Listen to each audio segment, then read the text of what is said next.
बच्चों ने ही बांध दिया था रावण को अस्तबल में। जानिए रावण के जीवन से जुड़ी खास बातें। रावण जितना दुष्ट था, उसमें उतनी खूबियां भी थीं। शायद इसीलिए कई बुराइयों के बाद भी रावण को महाविद्वान और प्रकांड पंडित माना जाता था। रावण से जुड़ी कई रोचक बातें हैं, जो आम कहानियों में सुनने को नहीं मिलती। विभिन्न ग्रंथों में रावण को लेकर कई बातें लिखी गई हैं। फिर भी रावण से जुड़ी कुछ रोचक बातें हैं, जो कई लोगों को अभी भी नहीं पता है। आइए जानते हैं रावण के जीवन से जुड़ी कुछ ऐसी बातें। वीर योद्धा था रावण। रावण जब भी युद्ध करने निकलता तो खुद बहुत आगे चलता था और बाकी सेना पीछे होती थी। उसने कई युद्ध तो अकेले ही जीते थे।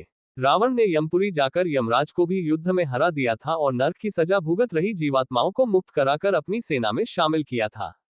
इतना वीर होने के बाद भी रावण कई जनों से हारा था।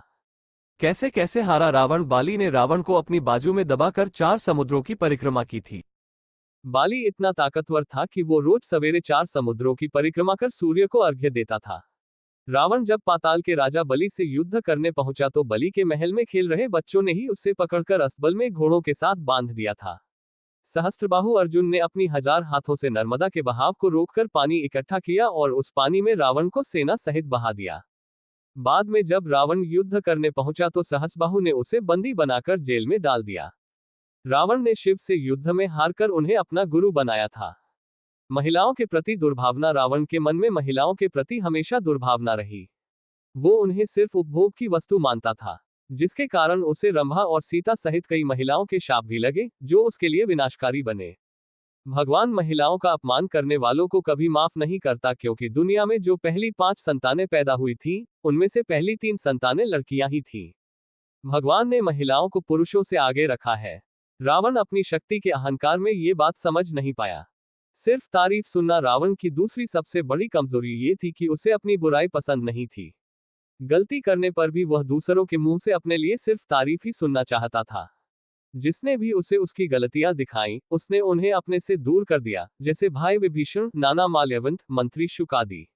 वो हमेशा चापलूसों से घिरा रहता था। शराब से दुर्गंध मिटाना। रावण शराब से बदबू भी मिटाना चाहता था, ताकि संसार में शराब का सेवन करके लोग अधर्म को बढ़ा सके। स्वर्ग तक सीढ़ियां बनाना। भगवान की सत्ता को चुनौती देने के लिए रावण स्वर्ग तक सीढ़ियां बनाना चाहता था, ताकि जो लोग मोक्ष या स्वर्ग पाने के लिए भगवान को पूजते हैं वे पूजा बंद कर रावण को ही भगवान माने। अपने बल पर अति विश्वास। रावण को अपनी शक्ति पर इतना भरोसा था कि वो बिना सोचे समझे किसी को भी युद्ध के लिए ललकार देता था, जिससे कई बार उसे हार का मुंह देखना पड़ा। रावण युद्ध में भगवान शिव, सहस्त्रबाहु अर्जुन, बाली और राजा बलि से हारा, जिनसे रावण बिना सोचे समझे युद्ध करने पहुंच गया। रथ में गधे होते थे। वाल्मीकि रामायण के मुताबिक सभी योद्धाओं के रथ में अच्छी नस्ल के घोड़े होते थे, लेकिन रावण के रथ में गधे हुआ करते थे। वे बहुत तेजी से चलते थे। खून का रंग सफेद हो जाए। रावण चाहता था कि मानव रक्त का रंग लाल से सफेद हो जाए। जब रावण विश्व विजय यात्रा पर निकला था तो उसने सैकड़ों युद्ध किए, करोड़ों लोगों का खून बहाया। सारी नदियां और सरोवर खून से लाल हो गए थे। प्रकृति का संतुलन बिगड़ने लगा था और सारे देवता इसके लिए रावण को दोषी मानते थे। तो उसने विचार किया कि रक्त का रंग लाल से सफेद हो जाए तो किसी को भी पता नहीं चलेगा कि उसने कितना रक्त बहाया है, वो पानी में मिलकर पानी जैसा हो जाएगा। काला रंग गोरा करना। रावण खुद काला था, इसलिए वो चाहता था कि मानव प्रजाति में जितने भी लोगों का रंग काला है वे गोरे हो जाएं, जिससे कोई भी महिला उनका अपमान ना कर सके। संगीत और विद्वान। रावण संगीत का बहुत बड़ा जानकार था। सरस्वती के हाथ में जो वीणा है उसका आविष्कार भी रावण ने किया था। रावण ज्योतिषी तो था ही, तंत्र, मंत्र और आयुर्वेद का भी विशेषज्ञ था। सोने में सुगंध डालना। रावण चाहता था कि सोने, स्वर्ण में खुशबू होनी चाहिए।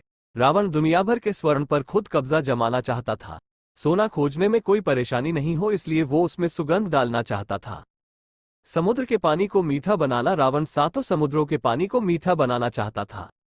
संसार से हरि पूजा को निर्मूल करना। रावण का इरादा था कि वो संसार से भगवान की पूजा की परंपरा को ही समाप्त कर दे, ताकि फिर दुनिया में सिर्फ उसकी ही पूजा हो। ऐसा था रावण का वैभव। रामचरितमानस में गोस्वामी तुलसीदास लिखते हैं कि रावण के दरबार में सारे देवता और दिक्पाल हाथ जोड़कर खड़े रहते थे।